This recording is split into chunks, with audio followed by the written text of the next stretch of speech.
வணக்கம். இன்றைக்கி வடவை துவையல் எப்படி பண்ணலான்னு பார்க்கலாம். அதுக்கு ஒரு எண்ணெய் சட்டியில் எண்ணெய் விட்டுக்கிட்டு வடகத்தை போட்டுக்கணும். அது நல்லா வறுக்கணும். ஒரு 6-7 நிமிஷம் கிட்ட நல்லா வறுக்கணும்.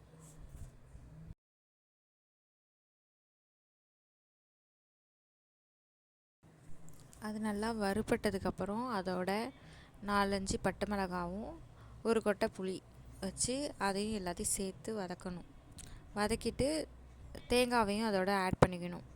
துருவி வச்ச தேங்காய் அதையும் ஆட் பண்ணிவிட்டு நல்லா வதக்கணும் எல்லாத்தையும் சேர்த்து.